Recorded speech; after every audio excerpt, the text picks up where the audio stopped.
라반이 또 그 여종 비라를 그 딸 라헬에게 주어 시녀가 되게 하매 야곱이 또한 라헬에게로 들어갔고 그가 레아보다 라헬을 더 사랑하고 다시 7년을 라반에게 봉사하였더라. 여호와께서 레아에게 총이 없음을 보시고 그의 태를 여셨으나 라헬은 무자하였더라. 레아가 잉태하여 아들을 낳고 그 이름을 르우벤이라 하여 가로되 여호와께서 나의 괴로움을 권고하셨으니 이제는 내 남편이 나를 사랑하리로다 하였더라. 그가 다시 잉태하여 아들을 낳고 가로되 여호와께서 나의 총이 없음을 들으셨으므로 내게 이도 주셨도다 하고 그 이름을 시므돈이라 하였으며 그가 또 잉태하여 아들을 낳고 가로되 내가 그에게 새 아들을 낳았으니 내 남편이 지금부터 나와 연합하리로다 하고 그 이름을 레위라 하였으며 그가 또 잉태하여 아들을 낳고 가로되 내가 이제는 여호와를 찬송하리로다 하고 이로 인하여 그가 그 이름을 유다라 하였고 그의 생산이 멈추었더라. 라헬이 자기가 야곱에게 아들을 낳지 못함을 보고 그 형을 투기하여 야곱에게 이르되 나로 자식을 낳게 하라. 그렇지 아니하면 내가 죽겠노라. 야곱이 라헬에게 노를 바라여 가로되 그대로 성태치 못하게 하시는 이는 하나님이시니 내가 하나님을 대신하겠느냐. 라헬이 가로되 나의 여종 비라에게로 들어가라. 그가 아들을 낳아 내 무릎에 두리니 그러면 나도 그를 인하여 자식을 얻겠노라 하고 그 시녀 비라를 남편에게 첩으로 주매 야곱이 그에게로 들어갔더니 비라가 잉태하여 야곱에게 아들을 낳은지라. 라헬이 가로되 하나님이 내 억울함을 푸시려고 내 소리를 들으사 내게 아들을 주셨다 하고 이로 인하여 그 이름을 다니라 하였으며 라헬의 시녀 비라가 다시 잉태하여 둘째 아들을 야곱에게 낳음에 라헬이 가로되 내가 형과 크게 경쟁하여 이기었다 하고 그 이름을 납달리라 하였더라. 레아가 자기의 생산이 멈춤을 보고 그 시녀 실바를 취하여 야곱에게 주어 첩을 삼게 하였더니 레아의 시녀 실바가 야곱에게 아들을 낳음에 레아가 가로되 복되도다 하고 그 이름을 가시라 하였으며 레아의 시녀 실바가 둘째 아들을 야곱에게 낳음에 레아가 가로되 기쁘도다 모든 딸들이 나를 기쁜 자라 하리로다 하고 그 이름을 아셀이라 하였더라. 맥추 때에 르우벤이 나가서 들에서 합한 채를 얻어 어미 레아에게 드렸더니 라헬이 레아에게 이르되 형의 아들의 합한 채를 청구하노라. 레아가 그에게 이르되 네가 내 남편을 빼앗은 것이 작은 일이냐. 그런데 네가 내 아들의 합한 채도 빼앗고자 하느냐.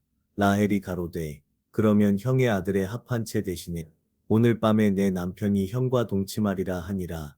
저물 때에 야곱이 들에서 돌아오매 레아가 나와서 그를 영접하며 이르되 내게로 들어오라.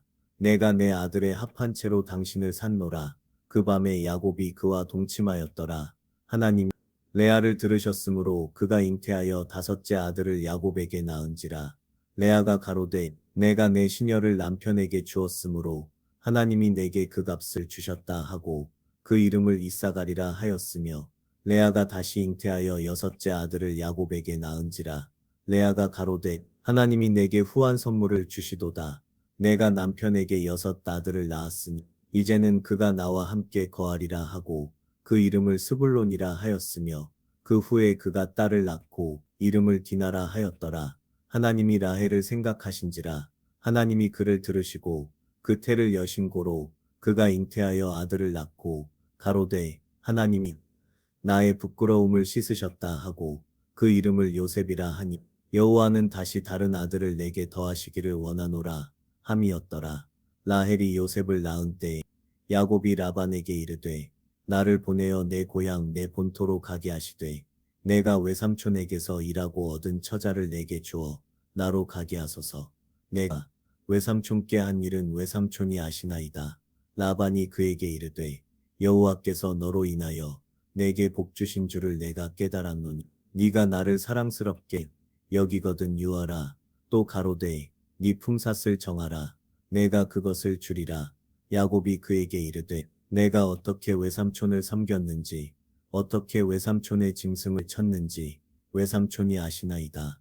내가 오기 전에는 외삼촌의 소유가 적더니 번성하여 때를 이루었나이다. 나의 공력을 따라 여호와께서 외삼촌에게 복을 주셨나이다. 그러나 나는 어느 때에나 내 집을 세우리까 라반이 가로되 내가 무엇으로 네게 주랴. 야곱이 가로되 외삼촌께서 아무것도 내게 주실 것이 아니라 나를 위하여 이 일을 행하시면 내가 다시 외삼촌의 양떼를 먹이고 지키리. 오늘 내가 외삼촌의 양떼로 두루다니며 그 양 중에 아롱진 자와 점 있는 자와 검은 자를 가리어내며 염소 중에 점 있는 자와 아롱진 자를 가리어내리니 이 같은 것이 나면 나의 사시 되리. 후일에 외삼촌께서 오셔서 내 품삯을 조사하실 때에 나의 의가 나의 표징이 되리.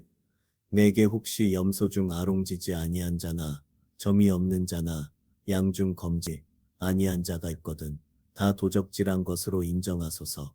라반이 가로되 내가 네 말대로 하리라 하고 그날에 그가 수렴소 중 얼룩무늬 있는 자와 점 있는 자를 가리고 암염소 중 흰 바탕에 아롱진 자와 점 있는 자를 가리고 양 중에 검은 자들을 가려 자기 아들들의 손에 붙이고 자기와 야곱의 사이를 사흘 길이 뜨게 하였고 야곱은 라반의 남은 양떼를 치니라.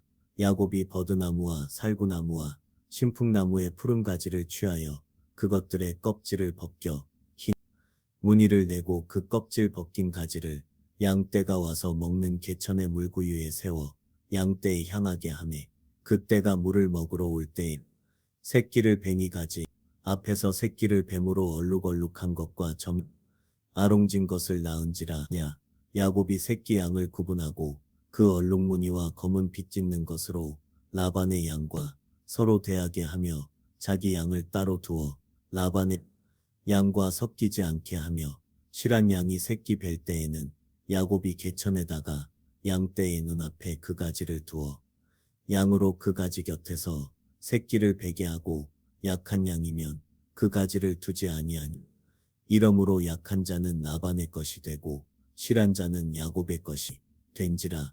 이에 그 사람이 심히 풍부하여 양떼와 노비와 약떼와 나귀가 많았더라. 서로 다른 사람들의 욕심과 사랑 그리고 하나님께서 언제나 기억하시는 손길을 마주합니다. 라반이 비라를 내어 주었을 때 야곱은 라헬을 향한 마음을 더욱 깊게 했으니 그 사랑은 때로는 눈에 보이는 결과가 없을지라도 하나님은 그 속에 있는 간구를 아시고 돌보십니다. 라헬이 자식을 못 낳아 고통스러워할 때 비라를 통해 단과 납달리를 얻게 되었습니다. 인간의 연약함이 드러날 때 하나님은 그 빈틈을 메우시어 우리에게 새로운 희망의 씨앗을 심어주십니다. 레아는 자신의 아이들을 차례로 잉태하며 자존감과 보상을 찾았습니다.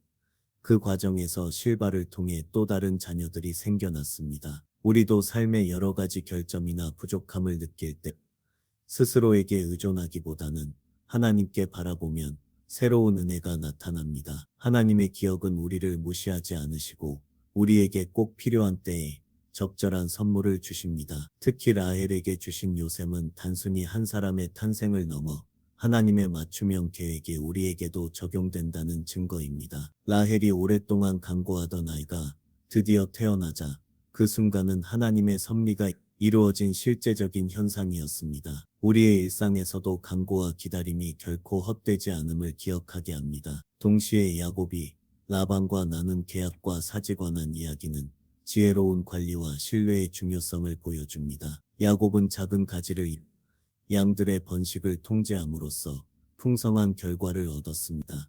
이는 우리가 작은 기회와 자원을 어떻게 사용하느냐에 따라 삶의 풍요가 달라진다는 현실적인 교훈을 줍니다. 매일 마주하는 작은 선택들이 결국 큰 축복으로 이어질 수 있음을 잊지 말아야 합니다. 그렇다면 오늘 우리에게 주어진 과제는 무엇일까요? 우리 삶의 갈등과 불평, 부족함을 그대로 두는 것이 아니라 하나님의 기억 안에서 우리 각자의 자리와 역할을 새롭게 발견하는 일입니다. 사랑하는 사람에게 품는 사랑을 더 깊게 하고 어려운 순간에도 기도를 통해 하나님의 기억을 부르며 주어진 자원을 지혜롭게 활용한다면 우리의 일상은 하나님의 손길이 머무는 풍성한 터가 될 것입니다. 지금 이 상황에서 야곱은 사실 가진 것도 힘도 없었습니다. 하지만 지난 14년간의 성실함과 주님께서 주신 지혜를 바탕으로 지금은 아무것도 없지만 더 큰 것을 만들 수 있는 상황을 묵묵히 만들어 갑니다. 우리가 오늘 이 순간 가진 것이 없고 무력하다고 느낄 때 우리는 우리의 성실함과 주님이 주시는 지혜를 구하며 지금의 없음을 한탄하지 말고 미래의 주심을 믿고 은혜를 구하며 하루를 살아야겠다는 생각을 했습니다. 하나님 아버지, 오늘 우리에게 보여주신 이야기들을 통해 사랑과 인내 그리고 지혜를 깨달을 수 있게 하시니 감사합니다. 우리 각자의 삶 속에서 당신의 기억이 살아 움직이게 하시고 부족함을 인정할 때마다 새로운 은혜로 채워주시옵소서. 작은 일에 충성하며 주어진 모든 것을 당신께 의탁하게 하시고 우리를 통해 당신의 예수님의 이름으로 기도드립니다. 아멘.